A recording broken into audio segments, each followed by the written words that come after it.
লুট করতে করতে এরা কোন জায়গায় গিয়ে পৌঁছে গেছে দেখেছেন পশ্চিমবাংলার মানুষ। আমরা গ্রামে গঞ্জে থাকি, জানেন এদের লুট করতে করতে, এই যে সুমিতদা বলছিল পঞ্চায়েতে পঞ্চায়েতে তৃণমূলের লুট চলছে। আপনারা শহর এলাকায় আছেন, বলেছেন যে হাওড়া কর্পোরেশনের নির্বাচন হয়নি, আর নির্বাচন না হলে সবচেয়ে বেশি বিপদে কারা পড়ে? সাধারণ মানুষ পড়ে। আপনি একটা জন্ম সার্টিফিকেট দরকার, কোথায় পাবেন আপনি? একটা ডেথ সার্টিফিকেট দরকার, কোথায় পাবেন আপনি? আপনার এলাকার নোংরাটা, আপনার এলাকার বাড়ির নোংরাটা ফেলতে পারছেন না, কার কাছে যাবেন আপনি? আপনার যে কোনো প্রয়োজন আপনি কার কাছে যাবেন? কেউ নেই। কারণ কি? কাউন্সিলর নেই তো এলাকা, নির্বাচন হয়নি। তারপরে বলছিল সুমিতদা আস্তে আস্তে বলে অ্যাডমিনিস্ট্রেটর তো নিয়োগ হয়েছিল পরপর 3টা অ্যাডমিনিস্ট্রেটর নিয়োগ হয়ে গেল। মানে যাকেই বসাচ্ছে সেই চুরি করে খাচ্ছে, যাকে বসাচ্ছে তাকেই চুরি করে খাচ্ছে। 1 2 3 করে 3টে অ্যাডমিনিস্ট্রেটর নাকি চলে গেছে। আমরা বলছি এই শহর অঞ্চলগুলোতে যেমন চুরি হচ্ছে, তেমনি করে গ্রামীণ এলাকাগুলোতে যদি দেখেন আরো ভয়ঙ্কর পরিস্থিতি। পঞ্চায়েতে পঞ্চায়েতে তৃণমূলের ঘুঘুর বাসা বেঁধেছে। পঞ্চায়েতের দিকে তাকালে আপনি বুঝতে পারবেন যেন উপরে ভগবান, নিচে তৃণমূলের প্রধান। আপনি কোনো কথা বলতে পারবেন না পঞ্চায়েতগুলোতে। পঞ্চায়েত এলাকাগুলোর সঙ্গে যাদের যোগাযোগ আছে খোঁজ নিয়ে দেখবেন সেখানে কি বলছে মানুষ, দেখবেন অবাক হয়ে যাবেন। যখন এই তৃণমূলের চুরি দুর্নীতি লুটের বিরুদ্ধে আমরা স্লোগান দিচ্ছি, দেখবেন গ্রামের একটা জায়গায় আমি সভা করতে গেছি, একটা জায়গাতে সভা করতে গেছি, সেখানে গ্রামের মানুষ মিছিল করে যাচ্ছে, মিছিলে স্লোগান দিচ্ছে, আমার পায়খানা খেলে কেন তৃণমূল জবাব চাই, জবাব দাও।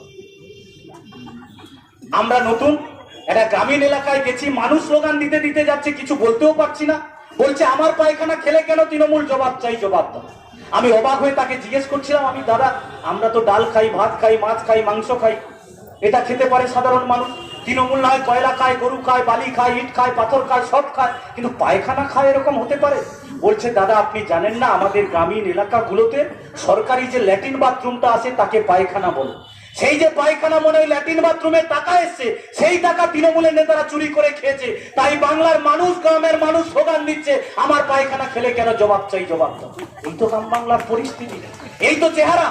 এই চেহারা থেকে বাংলাটাকে যদি বাঁচাতে হয় তাহলে লাল ঝান্ডা ছাড়া আর বিকল্প কিছু হতে পারে না। যারা সেদিন এই বাংলার মাটিতে দাঁড়িয়ে বলেছিল লাল হাঁটাও বাংলা বাঁচাও, আমরা বলেছি লাল তো হেঁটেছে কিন্তু বাংলা বাঁচেনি। বাংলাকে যদি বাঁচাতে হয় আর বাংলার হাল যদি ফেরাতে হয় তাহলে লাল ফেরাতে হবে। আর লাল যদি ফিরে এ পশ্চিম বাংলার মাটিতে সামনের দিকে এগোনো যাবে। আমরা যারা আজও যারা লাল ঝান্ডাটা নিয়ে গর্বের সঙ্গে হাঁটি, অনেকে আমাদেরকে বলে, এই যে বলেন না, বলে তোমরা তো শূন্য শূন্য বলতে বলতে কান ঝালাপালা হয়ে যায়, আপনি শোনেন আমি শোনেন সবাই শুনি। তখন আমি বাধ্য হয়ে ঘুরিয়ে তাদেরকে বলি, হ্যাঁ যারা শূন্য বলছে আমি তাদেরকে ঘুরিয়ে বলি, দাদা হ্যাঁ ঠিকই, এটা তো আর সত্যটাকে তো মিথ্যা বলতে পারি না। হ্যাঁ আমরা বিধানসভাতে শূন্য, কিন্তু এটাও তো ঠিক আমরা চোরেদের তালিকায় শূন্য, কয়লা পাচারের তালিকায় শূন্য, জেল কাটা আসামিদের তালিকায় শূন্য। এই শূন্যের জন্য আমরা গর্ববোধ করি, এই গর্বটা থাকবে বুকের মধ্যে। কারণ ওরা যখন আমাদেরকে আঙুল দেখিয়ে বলে বুক ফুলিয়ে চলিস রে তুই কিসের এত জোর, ওরা বলে দেখবেন আমরা যখন লাল ঝান্ডা নিয়ে মিছিল করে যাই, শূন্য পাওয়া দল লাল ঝান্ডা নিয়ে মিছিল করছি, তখন ওরা বলে বুক ফুলিয়ে চলিস রে তুই কিসের এত জোর। আমরা ঘুরিয়ে বলি লাল ঝান্ডা করি দাদা, কেউ বলে না চোর, কেউ চোর বলে না। এই গর্ব নিয়েই পশ্চিমবাংলার মাটিতে চলতে হবে। এই গর্ব নিয়েই যদি আমরা এগোতে পারি তাহলে আমাদের থেকে যারা নড়ে গেছে, সরে গেছে, বসে গেছে, তাদের সবাইকে ঐক্যবদ্ধ করে নিয়ে আমরা সামনের দিকে এগোবো। অনেকেই বলেন যে 1 2 3 4 তৃণমূলের সবাই চোর। আমাদের নেতারা আমাদেরকে বলে এই স্লোগান দেবেন না, বলে না অনেকে, বলে 1 2 3 4 তৃণমূলের সবাই চোর। আমরা বলি এই স্লোগান দেবেন না। আমাদের নেতারাও বলেন এই স্লোগান দেবেন না। কেন? কারণ বলে তৃণমূলে যারা আছে সবাই চোর নয়, অনেক শ্রেণী মিত্ররা আছে তৃণমূলের মধ্যে, গরিব কৃষক, গরিব শ্রমিক থেকে শুরু করে ক্ষেত মজুররা, যারা পরিস্থিতির চাপে হয়তো তৃণমূলের ঠান্ডার তলায় গেছে। তৃণমূলের কিছু নেতা চোর হতে পারে, কিন্তু কর্মী সমর্থক দরদি বন্ধুগণ আছে যারা চুরির সঙ্গে তাদের কোনো লেনা দেনা নাই। তৃণমূলে অনেক ভালো মানুষ আছে যারা গণতন্ত্রে বিশ্বাস করে, যারা সব মানুষকে নিয়ে ঐক্যবদ্ধভাবে সামনের দিকে এগোতে চায়। তৃণমূলে অনেক ভালো মানুষ আছে যারা ওই ধর্মের সুরসুরি দিয়ে রাজনীতিটাকে মেনে নেয় না। আমরা সেই ভালো মানুষগুলির কাছে বিনয়ের সঙ্গে আবেদন জানাতে চাই, 34 বছরে চলার পথে অনেক ভুল ত্রুটি, আমাদের আচার আচরণে বহু মানুষ কষ্ট পেয়েছিলেন, আঘাত পেয়েছিলেন, আমাদের থেকে দূরে সরে গেছেন। আমরা যারা এই প্রজন্মের ছাত্র যুব সমাজ, আমরা যারা লাল ঝান্ডা নিয়ে লড়াইটা করছি, আমরা আপনাদের কাছে সেই আহ্বান জানাতে চাই, আসুন রাগ অভিমানগুলোকে ভুলে গিয়ে এ বাংলার কৃষ্টি সংস্কৃতি ঐতিহ্যকে রক্ষা করতে, এ বাংলার গরিব খেটে খাওয়া মেহনতি মানুষের যে অর্জিত অধিকারগুলোকে রক্ষা করতে, বেকার যুবকদের ভবিষ্যৎকে সুনিশ্চিত করবার জন্য আসুন, আবার ঘরে ফিরে আসুন। ঐক্যবদ্ধভাবে লড়াই হবে। সেই লড়াইটাতে লাল ঝান্ডা ছাড়া এগোনোর আর কোনো রাস্তা নেই। আর যারা লাল হাঁটাও বলেছিল তাদের চোখে চোখ রেখে বলতে হবে যে যারা বলেছিল লাল ঝান্ডা তো দূরের ব্যাপার, লাল নাকড়াটাও নাকি খুঁজে পাওয়া যাবে না, আমরা তাদেরকে স্মরণ করিয়ে দেই, লাল তো আমার মায়ের স্মৃতির সিঁদুর, লাল তো হলো মায়ের পায়ের আলতা, লাল তো হলো ভোরের সূর্যোদয়, আর লাল তো হলো আমার আপনার শিরা উপশিরা ধমনীতে প্রবাহিত রক্তের হিমোগ্লোবিনের প্রত্যেকটা কণা।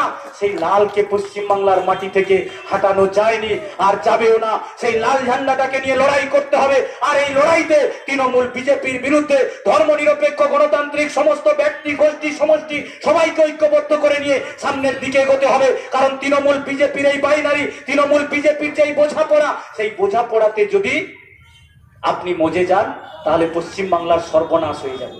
কারণ আপনি বুঝতে পারছেন না, একটাই শোরুম, একটাই গোডাউন, দুটো শোরুম আছে। আপনার এই শোরুমটাতে ইচ্ছে হয়নি, পাশের শোরুমটাতে কিনতে হবে। কারণ আরএসএস দুজনকেই পরিচালনা করছে। আরএসএস বুঝেছে যেখানে যেখানে বিজেপি আছে সেখানে সেখানে সংঘ পরিবারের বিস্তার বিকাশ যতটা না ঘটেছে পশ্চিমবাংলার মাটিতে তৃণমূল থাকার ফলে তার থেকে অনেক বেশি সংঘ পরিবারের বিস্তার বিকাশ ঘটছে। তাই তারা জানে, সভাপতি বলার সময় বলছিল না, মন্দের ভালো 5টা মমতা থাকবে কিন্তু একটা সিপিএম কে রাখা যাবে না। তাই আপনি যদি ভুল করে মনে করেন যে তৃণমূলকে দিয়ে বিজেপিকে তাড়ানো যাবে আর বিজেপিকে দিয়ে তৃণমূলকে তাড়ানো যাবে, তাহলে ভুল হয়ে যাবে। কারণ যাকে আপনি আজকে তৃণমূলে দেখছেন সে কাল বিজেপিতে ছিল, আবার আজকে যাকে বিজেপিতে দেখছেন সে আবার তৃণমূলে ছিল। তাই যারা মনে করছেন যে তৃণমূলকে দিয়ে বিজেপিকে আর বিজেপিকে দিয়ে তৃণমূলকে, পশ্চিমবাংলার মাটিতে এই লড়াইটা আপনি করতে পারবেন না। কারণ আরএসএস দুজনকেই নিয়ন্ত্রণ করছে। আরএসএস জানে যে পশ্চিমবাংলার মাটিতে 34 বছরে বামফ্রন্ট সরকার ছিল, 116টা মাত্র ইউনিট শাখা আরএসএস এর প্রকাশিত হয়েছে যা তারা তৈরি করতে পেরেছিল।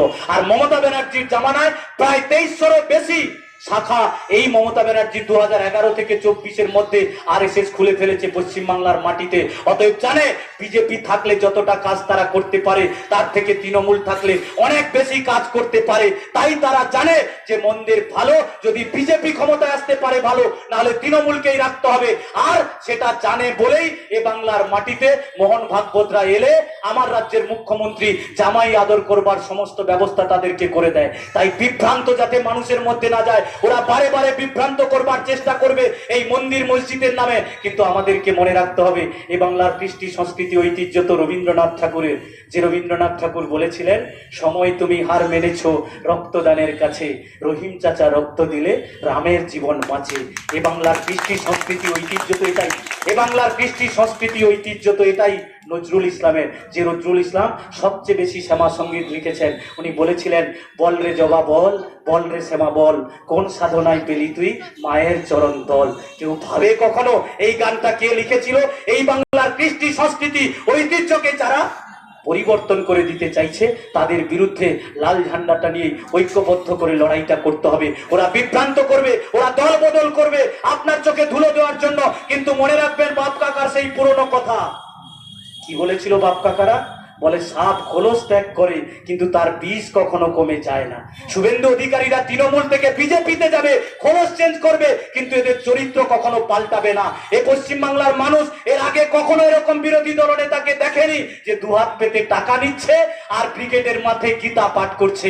এরকম দৃশ্য এ পশ্চিমবাংলার মাটিতে কেউ আর আগে দেখেনি। তাই এই শাসক বিরোধী যে দরজা, এর বাইরে বেরিয়ে মানুষের যে খাদ্য বস্ত্র বাসস্থান স্বাস্থ্য শিক্ষা কর্মসংস্থানের দাবিতে লড়াই, চুরি দুর্নীতি তোলাবাজির বিরুদ্ধে লড়াই, এ বাংলার মাটিতে মা বোনেদের ইজ্জত সম্ভ্রম রক্ষা করবার লড়াই, কৃষকের ফসলের ন্যায্য মূল্যের দাবিতে লড়াই, ক্ষেত মজুরদের 200 দিনের কাজ 600 টাকা মজুরির দাবিতে লড়াই, বেকার যুবকদের জন্য দুহাতে একটা কাজের দাবিতে লড়াই। সেই লড়াইটাকে ঐক্যবদ্ধ করে নিয়ে সামনের দিকে এগোতে হবে।